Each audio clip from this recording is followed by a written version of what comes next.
నమస్కారం, అహల్య న్యూస్ కి స్వాగతం. ముందుగా అహల్య ఛానల్ ప్రేక్షకులకి క్రిస్మస్ శుభాకాంక్షలు. ఈనాటి ముఖ్యాంశాలు. క్రిస్మస్ పర్వదినం సందర్భంగా రాష్ట్ర ప్రజలకు శుభాకాంక్షలు తెలిపిన ఏపీ సీఎం చంద్రబాబు. క్రీస్తు మార్గంలో నడుస్తూ సాటి మనిషికి మేలు చేయాలని పిలుపు. సర్వ మానవాళికి మేలు కలగాలని ప్రభువును ప్రార్థిద్దామన్న చంద్రబాబు. క్రీస్తు మార్గాన్ని అనుసరించే క్రైస్తవులందరికీ ప్రేమపూర్వకంగా శుభాకాంక్షలు తెలిపిన ఉప ముఖ్యమంత్రి పవన్. ప్రేమ, సద్భావన, శాంతి, క్షమ అనేవి యేసుక్రీస్తు మానవాళికి అందించిన సుగుణాలన్న డిప్యూటీ సీఎం. క్రిస్మస్ మానవాళి జీవితాల్లో ప్రేమ, శాంతి నింపాలని ఆకాంక్షించిన జనసేనాని. రాష్ట్ర ప్రజలకు క్రిస్మస్ పర్వదినం శుభాకాంక్షలు తెలిపిన మాజీ ముఖ్యమంత్రి వైఎస్ జగన్. కరుణ, ప్రేమ, క్షమ, సహనం, దాతృత్వం, త్యాగం తన జీవితం ద్వారా మానవాళికి క్రీస్తు అందించిన మహోన్నత సందేశాలని వెల్లడి. క్రీస్తు బోధనలు మనుషులందరినీ ఎప్పటికీ సన్మార్గంలో నడిపిస్తాయన్న జగన్. సర్వమానవాళికి శాంతి సందేశాన్ని ఇచ్చిన యుగకర్త యేసుక్రీస్తు జన్మదినం ప్రపంచానికి పండుగ దినం. క్రిస్మస్ పర్వదినం సందర్భంగా క్రైస్తవ సోదర సోదరిమణులకి ముఖ్యమంత్రి చంద్రబాబు నాయుడు రాష్ట్ర ప్రజలకి శుభాకాంక్షలు తెలిపారు. ప్రేమ మార్గంలో ఎవరి మనస్సునైనా జయించవచ్చని తన జీవితం ద్వారా నిరూపించిన క్రీస్తు మార్గంలో నడుస్తూ సాటి మనిషికి మేలు చేయటమే మన ముందున్న కర్తవ్యం. ప్రేమ, కరుణ, సహనం, దయ, త్యాగ గుణాలని అలవాటు చేసుకుని జీవితాన్ని శాంతిమయం చేసుకుందాం. క్రీస్తు మార్గాన్ని అనుసరించే క్రైస్తవులందరికీ ప్రేమపూర్వకంగా ఉప ముఖ్యమంత్రి పవన్ కళ్యాణ్ రాష్ట్ర ప్రజలకి క్రిస్మస్ శుభాకాంక్షలు తెలిపారు. ప్రేమ, సద్భావన, శాంతి, క్షమ అనేది యేసుక్రీస్తు మానవాళికి అందించిన సుగుణాలు. క్రీస్తుపై నమ్మకం ఉన్న విశ్వాసులందరూ ఈ సుగుణాలను ఆచరించి శాంతి, దాన ధర్మాలకి ఆలంబనగా నిలవాలి. విశ్వ మానవ సౌభ్రాతృత్వాన్ని పొదుగాల్పాలి. ఈ క్రిస్మస్ మానవాళి జీవితాల్లో ప్రేమ, శాంతి నింపాలని మనస్ఫూర్తిగా కోరుకుంటున్నాను అని తెలిపారు. క్రిస్మస్ సందర్భంగా మాజీ ముఖ్యమంత్రి వైఎస్ఆర్సీపీ అధ్యక్షులు వైఎస్ జగన్మోహన్ రెడ్డి శుభాకాంక్షలు తెలిపారు. క్రిస్మస్ పర్వదినం సందర్భంగా క్రైస్తవులందరికీ మాజీ ముఖ్యమంత్రి వైఎస్ఆర్సీపీ అధ్యక్షులు వైఎస్ జగన్మోహన్ రెడ్డి శుభాకాంక్షలు తెలిపారు. కరుణ, ప్రేమ, క్షమ, సహనం, దాతృత్వం, త్యాగం ఇవన్నీ తన జీవితం ద్వారా మానవాళికి క్రీస్తు అందించిన మహోన్నత సందేశాలని వైఎస్ జగన్ పేర్కొన్నారు. తద్వారా మానవాళిని సత్యపదం వైపు నడిపించేలా యేసుక్రీస్తు మార్గనిర్దేశం చేశారని చెప్పారు. క్రీస్తు బోధనలు మనుషులందరినీ ఎప్పటికీ సన్మార్గంలో నడిపిస్తాయని మాజీ ముఖ్యమంత్రి వైఎస్ జగన్ తెలిపారు. కృష్ణానది తీరాన ఇంద్రకీలాద్రిపైకి భవానీలు పోటెత్తారు. జై దుర్గా, జై జయ దుర్గా నినాదాలతో ఇంద్రకీలాద్రి మారుమ్రోగిపోయింది. దుర్గాదేవిని దర్శించుకునేందుకు భవానీలు పెద్దెత్తున తరలివచ్చారు. ఓం టర్నింగ్ నుంచి అమ్మవారి సన్నిధానం వరకు క్యూ లైన్లలో భక్తులు, భవానీలు వేచి ఉన్నారు. ఇరుముడి శిరస్సును ధరించి అమ్మవారిని దర్శించుకొని భవానీలు తమ దీక్షను విరమిస్తున్నారు. అఖిలాండ కోటి బ్రహ్మాండ నాయకి శ్రీ కనకదుర్గమ్మ దివ్య ఆశీస్సులు అందజేసిన కారణంగానే అమ్మవారి భవానీ దీక్షల విరమణ కార్యక్రమం విజయవంతంగా ముగిసిందని దుర్గగుడి ఈవో కెఎస్ రామారావు తెలిపారు. భవానీ దీక్షలో ముగింపు సందర్భంగా యాగశాలలో ఈవో దంపతులు అత్యంత భక్తి శ్రద్ధలతో పూర్ణాహుతి కార్యక్రమాన్ని నిర్వహించారు. ఈ సందర్భంగా ఈవో మాట్లాడారు. 5 రోజుల పాటు అన్ని ప్రభుత్వ శాఖల సిబ్బందిని సంయమనం చేసుకుని వచ్చిన దీక్షా పరులందరికీ ఎలాంటి ఇబ్బంది లేకుండా అమ్మవారి దర్శనం చేయించడం జరిగిందని చెప్పారు. ఆలయ స్థానాచార్యులు విష్ణుభట్ల శివప్రసాద్ మాట్లాడారు. పూర్ణాహుతి కార్యక్రమంతో భవానీ దీక్ష విరమణ కార్యక్రమం ముగిసిందని చెప్పారు. దీక్షల సమయంలో తెలుసో తెలియకనో తప్పులు జరిగితే సమస్త దేవతలను క్షమించమని వేడుకునే పూర్ణాహుతి అని చెప్పారు. దీక్షాపరులు హోమగుండానికి ఇరుముడిని సమర్పిస్తే దీక్ష ఫలితం లభిస్తుందని చెప్పారు. శ్రీ మాత్రే నమః. ఇంద్రకీలాద్రి దివ్యక్షేత్రంపై కొనసాగుతున్న భవానీ దీక్ష విరమణ కార్యక్రమం 4వ రోజుకు చేరుకుంది. ఈ 4 రోజులు కూడా భవానీ భక్తులతో విజయవాడ, ఇంద్రకీలాద్రి, ఈ గిరి ప్రదక్షిణ మార్గము అంతా నిండిపోయి అమ్మవారి యొక్క భక్తులతో కిటకిటలాడింది. మరి ఈ పాటికి భక్తులు ప్రతిరోజు దాదాపు 80,000 దాకా యావరేజ్ మీద వస్తున్నారు. ఈ రోజుకు 2 లక్షల, ఈ సమయానికి 6 గంటలకు 2,72,000 మంది మొత్తం దర్శనం చేసుకున్నారు. అలాగే వీరందరికీ కావలసినటువంటి సౌకర్యాలన్నీ ఏర్పాటు చేయడం జరిగింది. ముఖ్యంగా హోల్డింగ్ ఏరియాల్లో వాటర్ ప్రూఫ్ షెడ్స్ ఏర్పాటు చేయడము, వారు వర్షం వచ్చినా కూడా వారికి ఏమీ ఎక్కువ ఇబ్బంది లేకుండా ఉండేలాగా ఏర్పాటు చేశాము. అదేవిధంగా క్యూ లైన్స్ కూడా వాటర్ ప్రూఫ్ క్యూ లైన్స్ ఏర్పాటు చేశాము. అందువల్ల వారి ఏమాత్రం వర్షానికి అంతరాయం కలగకుండా వారు చక్కగా దర్శనం చేసుకొని వెళ్తున్నారు. చిన్న చిన్న వర్షాన్ని కూడా లెక్క చేయకుండా వారు వెళ్ళి దర్శనం చేసుకుంటున్నారు. అలాగే లడ్డు ప్రసాదాలు కూడా దాదాపు 13 లక్షలు ఈపాటికే లడ్డు ప్రసాదాలు ఇవ్వడం జరిగింది. ఇంకా రేపు కూడా 3 నుంచి 4 లక్షల దాకా రేపు తీసుకోవచ్చు అని చెప్పి భావిస్తున్నాము. అన్నప్రసాదం కూడా రోజు 30 నుంచి 40 వేల మంది అన్నప్రసాదాన్ని స్వీకరిస్తున్నారు. చాలా చక్కగా ప్రశాంతంగా అమ్మవారి యొక్క ప్రసాదాన్ని వారు ఆస్వాదించి వెళ్తున్నారు. ప్రతిదినం వాళ్ళతో మాట్లాడడం కూడా జరుగుతోంది. చాలా సంతృప్తిని వ్యక్తం చేస్తున్నారు. మరి కేశఖండన కూడా ఈపాటికి ఒక 50,000 మంది కేశఖండనశాలలో వాళ్ళు కేశాలు సమర్పించడం, స్నానఘట్టాల్లో స్నానం చేయడం, ఇలా అన్ని సౌకర్యాలు వాళ్లకు దేవాదాయ శాఖ మాన్య మంత్రివర్యులు దేవాదాయ శాఖ మంత్రులు ఆనం రామనారాయణ రెడ్డి గారి సూచనలు ఆదేశాల మేరకు ఏర్పాట్లన్నీ చక్కగా జరుగుతున్నాయి. ముఖ్యంగా మా ముఖ్యమంత్రి గారి యొక్క స్ఫూర్తితో ఇన్ఫర్మేషన్ టెక్నాలజీని ఉపయోగించి ఒక యాప్, భవానీ దీక్షల యాప్ను ఒకదాన్ని తయారు చేయడం, ఆ యాప్ చాలా సద్వినియోగంగా చాలామందికి ఈ కొత్తగా వచ్చినటువంటి వాళ్ళకు కావచ్చు, లేదా ఈ కన్ఫ్యూజన్లో ఎలా వెళ్ళాలో గైడ్ చేసేది ఇలాగా ఉంది. అమరావతి ఇన్నోవేషన్స్ అనే సంస్థ దీన్ని మనకు డొనేట్ చేసింది. ఇలా వీరందరి సహాయంతో అతి చక్కని ఒక కార్యక్రమాన్ని చేశాం. మరీ ముఖ్యంగా పిల్లలు తప్పిపోతే చైల్డ్ మానిటరింగ్ సిస్టమ్ను దాన్ని డెవలప్ చేశాం. ఐసిడిఎస్ సిబ్బంది ప్రతి చిన్న పిల్లవాడికి 6 సంవత్సరాల లోపు ఉన్న ప్రతి వాళ్ళకు ఒక ట్యాగ్ వేసేస్తున్నారు.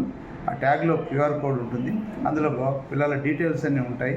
దాన్ని స్కాన్ చేయగానే ఒకవేళ తప్పిపోతే దాన్ని స్కాన్ చేస్తే ఆ వివరాలు, బాబు పేరు, ఫోటో, తర్వాత అందులో వాళ్ళ తల్లిదండ్రుల యొక్క కాంటాక్ట్ నంబర్సు అన్నీ ఉన్నాయి. మరి వీటిని మనం ఆ ఫోన్ నంబర్ ఎక్కడుందో కూడా ట్రాక్ చేసి ఆ పేరెంట్ యొక్క ఫోన్ దగ్గర కూడా మనం తీసుకెళ్ళి అప్పచెప్పేటువంటి ఫెసిలిటీ ఇచ్చాము. ఇలా ఇన్నోవేషన్స్ తోటి అమ్మవారి యొక్క ఆశీర్వాదాలతోటి ఈ కార్యక్రమం చక్కగా కొనసాగుతుంది. మరి రేపు కూడా అత్యంత సంయమనంతో చివరి రోజు రేపు పూర్ణాహుతి ఉంటుంది. మరి ఈ కార్యక్రమాన్ని భక్తులందరూ సంయమనంతో, భక్తి శ్రద్ధలతో ఈ కార్యక్రమంలో పాల్గొని ఈ కార్యక్రమాన్ని దిగ్విజయం చేయాలని అర్థిస్తున్నాను. శ్రీమాత్రే నమః. విజయవాడ పశ్చిమ నియోజకవర్గం సితారా సెంటర్ మిథిలానగర్ వెల్ఫేర్ సొసైటీ సీనియర్ సభ్యులు కేవీఎస్ ఆధ్వర్యంలో సభ్యులు భవానీలకు పండ్లు, అల్పాహారాన్ని పంపిణీ చేశారు. భవానీ దీక్షల విరమణ ముగింపు దశకు చేరుకున్నాయి. గిరి ప్రదక్షిణ చేస్తున్న భవానీలకి, అమ్మవారి భక్తులకి మిథిలానగర్ వెల్ఫేర్ సొసైటీ సభ్యులు 10,000 మందికి పైగా భవానీలకి ఈ పంపిణీ కార్యక్రమం జరిగింది. గత 10 సంవత్సరాలుగా భవానీ దీక్ష విరమణ చేసేందుకు వచ్చే భవానీలకు ఈ వితరణ నిర్వహిస్తున్నట్లు మహిళా విభాగం అధ్యక్షురాలు పిల్ల అన్నపూర్ణ తెలిపారు. భవానీలు సేవ చేస్తే సేవ సాక్షాత్ కనకదుర్గమ్మకి సేవ చేసినట్లేనని ఆమె వివరించారు. ఈ పంపిణీ కార్యక్రమంలో సొసైటీ సభ్యులు పాల్గొన్నారు. గ్రామాల పరిశుభ్రత, ప్రజారోగ్య సాధనకి శ్రమించే పారిశుద్ధ్య కార్మికుల సేవలు అభినందనీయమని అవనిగడ్డ ఎమ్మెల్యే మండలి బుద్ధప్రసాద్ తెలిపారు. సోమవారం అవనిగడ్డ గ్రామ పంచాయతీ కార్యాలయంలో 70 మంది పారిశుద్ధ్య కార్మికులకు క్రిస్మస్ పండుగ, నూతన సంవత్సరం సందర్భంగా పంచాయతీ ఆధ్వర్యంలో నూతన వస్త్రాలు బహుకరించారు. ఎమ్మెల్యే ముఖ్య అతిథిగా విచ్చేసి వస్త్రాలు అందజేశారు. కార్యక్రమంలో ఎంపీడీఓ మరియాదేవి, ఈఓఆర్డి అరుణకుమారి, సర్పంచ్ గోరుముచ్చు ఉమ, పంచాయతీ కార్యదర్శి అనిత, పంచాయతీ పాలకవర్గ సభ్యులు, సిబ్బంది పాల్గొన్నారు. అన్అఫీషియల్గా డిఎస్సి స్టూడెంట్స్ కానీ, చుట్టుపక్కల గ్రామస్తుల నుంచి కానీ అందరూ కలిపి 60,000 మంది పైన వచ్చినా కూడా శానిటేషన్ సిబ్బంది అయితే గత 2-3 సంవత్సరాలుగా వాళ్ళ సంఖ్య అయితే పెరగలేదు. అయినప్పటికీ వాళ్ళు భారంగా భావించకుండా, చెత్త ఎలా ఇచ్చినా కూడా వాళ్ళు చెదిరించుకోకుండా అవనిగడ్డ గ్రామ పంచాయతీని చాలా శుభ్రంగా, చూడచక్కని గ్రామంగా ఉంచడంలో వాళ్ళు సహకరిస్తున్నారు. అలాగే మా శానిటేషన్ సిబ్బందిని గ్రామస్తులు కూడా ఆదరించి, ప్రభుత్వ అధికారులు ఇచ్చిన సలహాలు వాళ్ళు పాటించడంలో వాళ్ళ సహకారం కూడా ఇచ్చి వారిని కూడా గౌరవించాలని అందరినీ నేను విన్నవించుకుంటున్నాను. Thank you. ముందు మీ అందరికీ, మీడియా మిత్రులకి, అలాగే ఇక్కడున్న ప్రతి ఒక్కరికి కూడా క్రిస్మస్ అడ్వాన్స్ శుభాకాంక్షలు అండి. మరి నా ఉద్దేశం ఏంటి అంటే, ఈ శానిటేషన్ వర్కర్స్ మరి అనునిత్యము కష్టపడుతూ ఉంటారు. మన ఎమ్మెల్యే గారు చెప్పినట్లు వారు ఎండనక వాననక శ్రమిస్తూనే ఉంటారు. వారిని గుర్తించుకొని, అంటే క్రిస్మస్ అంటే గివింగ్ అన్నమాట. అంటే ఒకరికి హెల్ప్ చేయాలి. క్రిస్మస్ అనేది పేదలకి ఇవ్వడం, మనకున్న దాంట్లోనే పేదలకు ఇస్తూ ఉంటారు. సో అలాగే వారు మరి ఎంతో ఈ మన అవనిగడ్డ గ్రామాన్ని శుభ్రపరుస్తూ, శానిటేషన్ వర్క్ చేస్తూ మరి చక్కగా మన ఊరిని క్లీన్గా ఉంచుతున్నారు. సో దానికి గాను వారు కూడా పండగ దినాన మనం ఎన్నైనా కొనుక్కుంటాం, కానీ ఎవరన్నా మనకి ఏదైనా గిఫ్ట్గా ఇచ్చినప్పుడు ఆ సంతోషం చాలా ఇదిగా ఉంటుంది. అది ఫీల్ అయితే తెలుస్తుంది.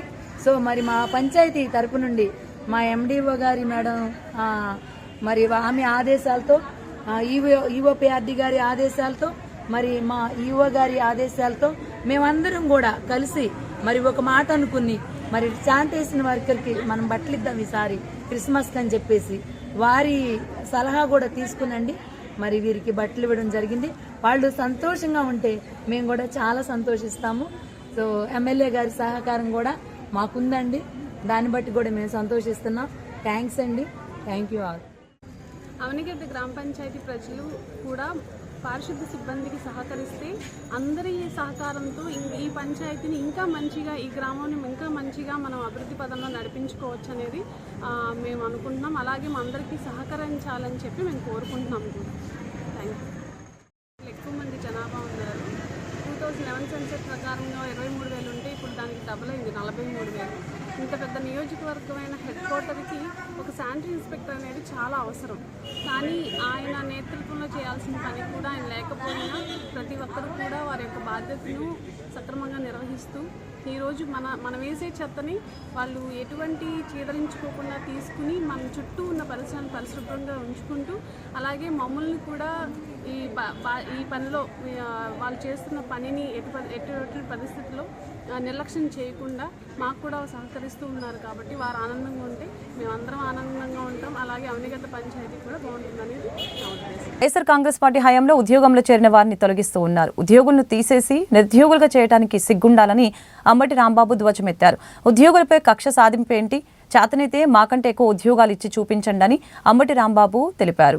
ఏదైనా ప్రభుత్వం మీద మా పార్టీ మీద కోపం ఉంటే, మా సమయంలో ఎవరైనా ఉద్యోగులు చేరితే వాళ్ళు మా పార్టీ వాళ్ళు కాదు, వాళ్ళు నిరుద్యోగులు. పాపం వాళ్ళకి ఉద్యోగం కల్పించాం, వాళ్ళ మీద కక్ష తీర్చుకుంటారని నాకు అర్థం కాలేదు. అసలు ఏమైనా సిగ్గని అనిపించలేదా చంద్రబాబు నాయుడు గారికి? ఉన్న ఉద్యోగులను పీకేసి నిరుద్యోగులు చేసేటటువంటి ఒక దుర్మార్గమైనటువంటి పద్ధతిని కక్ష సాధింపుతో ఇవాళ నారా చంద్రబాబు నాయుడు గారి ప్రభుత్వం, కూటమి ప్రభుత్వం వ్యవహరించడం అనేది చాలా దుర్మార్గమైనటువంటి విషయం అని కూడా ఈ సందర్భంగా నేను మనవి చేస్తున్నా. నేను సగర్వంగా చెప్తున్నా, వైఎస్ఆర్ కాంగ్రెస్ పార్టీ అధికారంలోకి వచ్చినప్పుడు 5 సంవత్సరాలు మేము పరిపాలన చేసినప్పుడు అద్భుతంగా నిరుద్యోగ సమస్యను కొంత మేరకైనా తగ్గించాలనేటువంటి దృక్పథంతో మేము అనేక మందికి ఉద్యోగాలు కల్పించినటువంటి పరిస్థితి మేము చూపించామని కూడా మనం చేస్తున్నాం. సుమారుగా మా టైంలో 30 లక్షల మంది నిరుద్యోగులకు ఉద్యోగాలు కల్పించినటువంటి ఘనత జగన్మోహన్ రెడ్డి గారి ప్రభుత్వానికి దక్కుతుందని కూడా ఈ సందర్భంగా నేను మనవి చేస్తున్నాను. రాగానే అక్టోబర్ 2 ఫస్ట్ మా ప్రభుత్వం అధికారంలోకి వచ్చి ప్రమాణ స్వీకారం చేయగానే అక్టోబర్ 2న జయంతి సందర్భంగా 1.34 లక్షల గ్రామ వార్డు సచివాలయాల్లో పర్మనెంట్ ఉద్యోగాలు ఇచ్చాం. 58,000 మంది ఆర్టీసీ ఉద్యోగులను రెగ్యులర్ చేశాం. ఎప్పుడు చేయనటువంటి విధానం. 58,000 మంది ఆర్టీసీ ఉద్యోగులు అలో లక్షణాన్ని వాళ్ళ లాసుల్లో వచ్చి బాధపడుతుంటే వాళ్ళందరినీ రెగ్యులైజ్ చేసి గవర్నమెంట్లో కలుపుకున్నటువంటి ఘనత జగన్మోహన్ రెడ్డి గారికి దక్కుతుంది. అలాగే 2.60 లక్షల మంది వాలంటీర్లను, 2,60,000 మంది వాలంటీర్లను నియమించి ప్రతిదీ కూడా డోర్ డెలివరీ చేసే విధంగా మేము కల్పించడం జరిగిందని మనం చేస్తున్నాం. అవన్నీ కాకుండా 5 ఏళ్లలో ప్రభుత్వ రంగంలో వివిధ కేటగిరీల్లో మేము అనేకమైన ఉద్యోగాలు ఇచ్చాం. సుమారుగా 6,31,000 మందికి ఉద్యోగాలు ఇచ్చినటువంటి సందర్భం ఉందని మనవి చేస్తున్నాం. ఎంఎస్ఎంఈలు గ్రాంట్ చేశాం. వాటి ద్వారా సుమారుగా 3.94 లక్షల మంది ఉద్యోగాలు ఇవ్వడం జరిగింది. ఈ విధంగా అనేకమైనటువంటి లార్జ్ అండ్ మెగా ఇండస్ట్రీస్ సంబంధించి 1.02 ఉద్యోగులని మేము నియమించేటువంటి కార్యక్రమాన్ని చేపట్టడం జరిగింది. ఈ విధంగా వైఎస్ఆర్ కాంగ్రెస్ పార్టీ అధికారంలో ఉన్నప్పుడు, మా పాలనలో ఉన్నప్పుడు ఉద్యోగాలను క్రియేట్ చేసి ఉపాధి కల్పించే కార్యక్రమంలో నిరుద్యోగ సమస్య తగ్గించేయడానికి తీవ్రంగా ప్రయత్నం చేసినటువంటి ప్రభుత్వం. దమ్ముంటే ఆ పని చేయండి. మీరు 30 లక్షలు ఇచ్చే ఉద్యోగాలు ఇచ్చారు, మేము 60 లక్షలు ఇస్తామని పోటీ పడాల్సింది పోయి ఉన్నోళ్ళని పీకేసే కార్యక్రమం, వాలంటీర్లు పీకేసి. మాజీ ప్రధాని అటల్ బిహారీ వాజ్పేయి శత జయంతి వేడుకల్లో భాగంగా గుంటూరు నా సెంటర్లో భారతరత్న అటల్ బిహారీ వాజ్పేయి విగ్రహాన్ని మాజీ మంత్రివర్యులు మరియు బీజేపీ రాష్ట్ర కార్యవర్గ సభ్యులు డాక్టర్ శనక్కాయల అరుణ మరియు తూర్పు అసెంబ్లీ నియోజకవర్గ కన్వీనర్ డాక్టర్ శనక్కాయల ఉమాశంకర్ ఆధ్వర్యంలో ఏర్పాటు చేయడం జరిగింది. డాక్టర్ ఉమాశంకర్ సభాధ్యక్షతన జరిగిన ఈ కార్యక్రమానికి ముఖ్య అతిథులుగా తూర్పు ఎమ్మెల్యే నజీర్ అహ్మద్, పశ్చిమ ఎమ్మెల్యే గల్లా మాధవి, జనసేన అధ్యక్షులు గాది వెంకటేశ్వరరావు, బీజేపీ జిల్లా ఇన్ఛార్జి తమనంపూడి రామకృష్ణారెడ్డి విగ్రహాన్ని ఆవిష్కరించారు. క్రిస్మస్ పర్వదిన శుభాకాంక్షలు తెలుపుతూ ఈరోజు ముఖ్యంగా దేశవ్యాప్తంగా ఒక మహోన్నత వ్యక్తి జన్మదినాన్ని సుపరిపాలన దివస్ పేరుతో ఎంతో ఘనంగా నిర్వహించుకోవడం జరుగుతూ ఉంది.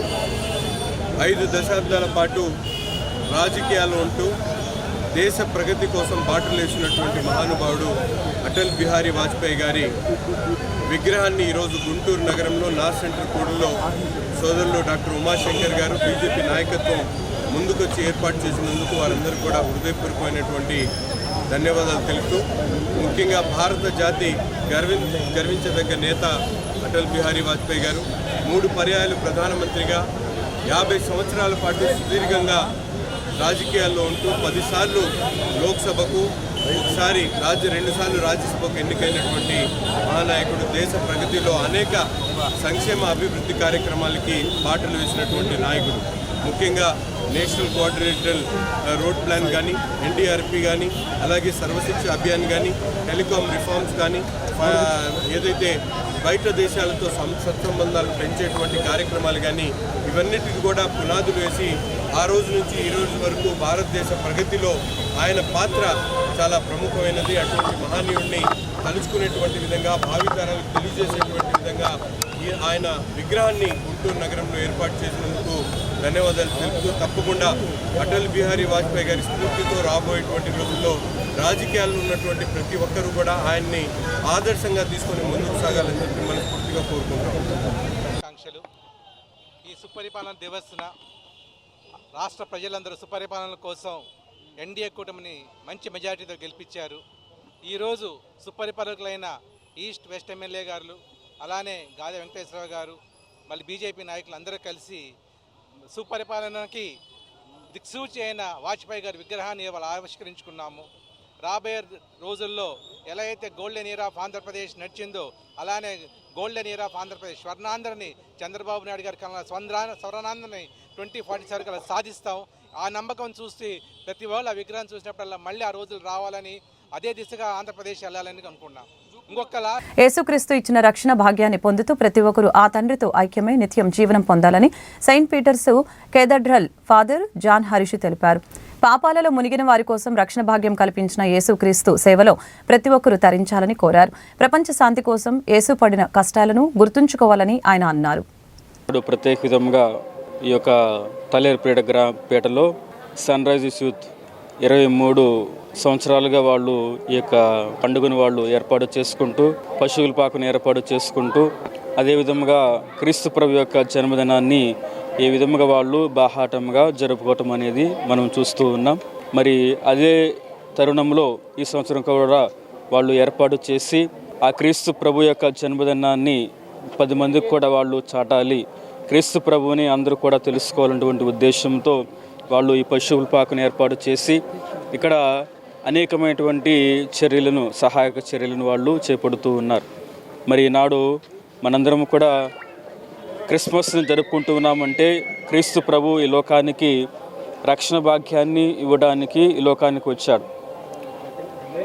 ఆ రక్షణ భాగ్యాన్ని ప్రతి ఒక్కరూ కూడా పొందుకొని ఆ తండ్రిని చేరుకోవాలి, ఆ నిత్య జీవాన్ని పొందుకోవాలన్నటువంటి ఉద్దేశంతో ఆ క్రీస్తు ప్రభు ఈ లోకానికి రావటం అనేది జరిగింది. మరి ఈ పాపంలో పడిపోయి ఎవరైతే అంధకారంలో మునిగిపోయి ఉంటూ ఉన్నారో వారందరూ కూడా యేసు ప్రభు తెచ్చినటువంటి రక్షణ భాగ్యాన్ని పొందుకొని తండ్రితో ఐక్యం కావాలి అన్నటువంటిదే యేసు ప్రభు యొక్క ఆలోచన, అభిలాష. ఈ క్రిస్మస్ సందర్భంగా మన యూత్ సన్ రైజ్ యూత్ వారు నిర్వహించిన ఈ పశువుల పాక అరేంజ్మెంట్స్ అన్నీ బన్ను, అరుణ్, యావత్ యూత్ అందరికీ శుభాకాంక్షలు తెలియజేస్తున్నాను. దీని ఓపెనింగ్ అండ్ దీని ఆశీర్వాదం కొరకై విచ్చేసిన సెయింట్ పీటర్స్ కథీడ్రల్ ఫాదర్ అయినటువంటి జాన్ హరీష్ గారికి కృతజ్ఞతలు తెలుపుతున్నాము. అలాగే ముఖ్యంగా మొదటగా వారికి క్రిస్మస్ శుభాకాంక్షలు తెలియజేస్తున్నాము. అలాగే ఈ క్రిస్మస్ క్రీస్తు జననం అనగా మానవుడు జన్మదహ పాపం చేసి లోకమునకు వచ్చి ఉన్న అశేష ప్రజానికాన్ని ఆయన రక్షించుట కొరకై లోకరక్షకుడిగా అవతరించిన ఈ దినమును పురస్కరించుకొని ప్రతి ఒక్కరూ ఆయన పుట్టుకను జ్ఞాపకం చేసుకొని వారి యొక్క పాపముల నుంచి విడుదలను పొంది ప్రభువైన యేసుక్రీస్తు వారే నిజమైన సత్యము, ఆయనే నిజమైన మోక్షము, ఆ మోక్షానికి మార్గము ఆయనే అని ఆయన జననం సందర్భంగా ఫాదర్ వారి సమక్షంలో మా కథీడ్రల్ డయాస్ బేస్ చేసుకొని అందరికీ ఈ సందేశాన్ని మేము అందిస్తూ మరొకసారి క్రీస్తు నామమున క్రిస్మస్ శుభాకాంక్షలను తెలియజేస్తున్నాం. ధన్యవాదాలు. గత 23 సంవత్సరాల నుంచి సన్ రైజ్ ఆధ్వర్యంలో పేట పెద్దలకు సహాయం ద్వారా చేస్తున్నామండి. రాబోయే రోజుల్లో కూడా ఇలాగే చేస్తామని తెలియజేస్తున్నాం. ప్రేమ దయతో కూడినదే నిజమైన క్రిస్మస్ అని దైవజనులు డానియల్ రాజు, రేవరెంట్ బుర్రి చంద్రశేఖర్ తెలిపారు.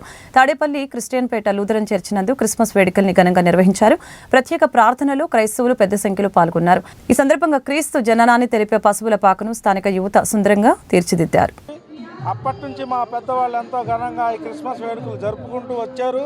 అదేవిధంగా మా కుర్రవాళ్ళు ఇప్పుడు కూడా అదేవిధంగా సంవత్సరం దీన్ని ఇంకా డెవలప్ చేసుకునే భాగంలో పోయిన సంవత్సరం స్టారు తిరిగే విధంగా ఇప్పుడు పశువుల పాక ఒకటి కొత్తగా నిర్మించారు. దీనికి దాని పక్కనే పశువుల పాక కానీ ఈ క్రిస్మస్ తాత వేడుకలు కానీ ఇవన్నీ కూడా అందరూ కూడా కలిసి కుర్రోళ్ళు చిన్నపిల్లల నుంచి పెద్దవాళ్ళ వరకు అందరూ మాకు సహకరించి ఇవన్నీ చేసినందుకు అందరికీ ధన్యవాదాలు. ఈ విధంగా అందరికీ మేము శుభాకాంక్షలు తెలియజేస్తూ ఇంతవరకు నమస్కారం. సిటీ కేబుల్ ఏసిటీ ప్రేక్షకులకు క్రిస్మస్ శుభాకాంక్షలతో మేము మీ అందరికీ హ్యాపీగా క్రిస్మస్ శుభాకాంక్షలు తెలియజేస్తూ ప్రతి సంవత్సరం మేము ఇదే విధంగా ఈ విధంగా లైటింగ్ ఏర్పాటు చేసుకోవడం కానీ అదేవిధంగా ఈ గుర్రపు బండి ఈ లైటింగు ఈ చర్చి లైటింగు ఆ లోన పశువుల పాక కానీ ఇదంతా కూడా ఈ కుర్రోళ్ళతో మొత్తం హ్యాపీగా ఆనందంగా జరుపుకునే సందర్భం ఇది. చిన్న బాధాకరమైన విషయం ఏంటంటే వర్షం పట్టడం వల్ల మేము అనుకున్నవి చాలా చేయలేకపోయాము. నెక్స్ట్ ఇయర్ ఇదే విధంగా చేస్తామని మీ అందరి సహకారం మాకు కావాలని మీకు మళ్ళీ శుభాకాంక్షలు తెలియజేస్తూ శశికాంత్.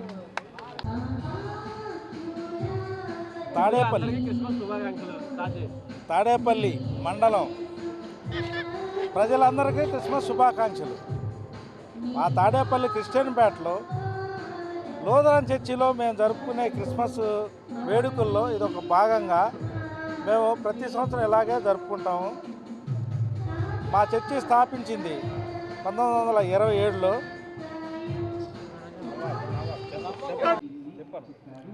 మాది తాడేపల్లి క్రిస్టియన్పేట. మా సోదరులకి సహోదరులకి బంధుమిత్రులందరికీ క్రిస్మస్ శుభాకాంక్షలు. మేము ప్రతి క్రిస్మస్కి ఇలాగే చేసుకుందామని చెప్పి ఇది అవుతున్నాము. అట్లాగే మాది స్థాపితం తాడేపల్లి క్రిస్టియన్పేట చర్చి 1927. ఆ స్థాపితంలో మా పితరులు మా తాతలు అందరు కలిసి చేసిన దాన్ని బట్టి మేము ఇది చేసుకుంటా అలా వెళ్ళాలని ఫాలో అవుతా అంతకుముందు సంవత్సరం స్టార్ తిప్పాము. ఈ తర్వాత స్టార్తో పాటు డ్యాములు అవి పెట్టాము. తర్వాత మళ్ళీ ఇప్పుడు క్రిస్మస్ తాతతో పాటు గుర్రబండితో ఇది చేసుకుంటా మన క్రీస్తు యేసు పుట్టుక గురించి మేము పశువుల పాక పెట్టాలనుకొని మేము అలా యాడ్ చేసుకొని మా అందరూ సోదరులు కలిసి మేము ఇలా చేసుకున్నాం. వార్తను ముగించే ముందు ముఖ్యాంశాలు మరొకసారి. క్రిస్మస్ పర్వదినం సందర్భంగా రాష్ట్ర ప్రజలకు శుభాకాంక్షలు తెలిపిన ఏపీ సీఎం చంద్రబాబు. క్రీస్తు మార్గంలో నడుస్తూ సాటి మనిషికి మేలు చేయాలని పిలుపు. సర్వ మానవాళికి మేలు కలగాలని ప్రభువును ప్రార్థిద్దామన్న చంద్రబాబు. క్రీస్తు మార్గాన్ని అనుసరించే క్రైస్తవులందరికీ ప్రేమపూర్వకంగా శుభాకాంక్షలు తెలిపిన ఉప ముఖ్యమంత్రి పవన్. ప్రేమ, సద్భావన, శాంతి, క్షమ అనేవి యేసుక్రీస్తు మానవాళికి అందించిన సుగుణాలన్న డిప్యూటీ సీఎం. క్రిస్మస్ మానవాళి జీవితాల్లో ప్రేమ, శాంతి నింపాలని ఆకాంక్షించిన జనసేనాని. రాష్ట్ర ప్రజలకు క్రిస్మస్ పర్వదినం శుభాకాంక్షలు తెలిపిన మాజీ ముఖ్యమంత్రి వైఎస్ జగన్. కరుణ, ప్రేమ, క్షమ, సహనం, దాతృత్వం, త్యాగం తన జీవితం ద్వారా మానవాళికి క్రీస్తు అందించిన మహోన్నత సందేశాలని వెల్లడి. క్రీస్తు బోధనలు మనుషులందరినీ ఎప్పటికీ సన్మార్గంలో నడిపిస్తాయన్న జగన్. ఈ వార్తలు ఇంతటితో సమాప్తం. మరొక బులెటిన్లో మళ్ళీ కలుద్దాం. నమస్కారం.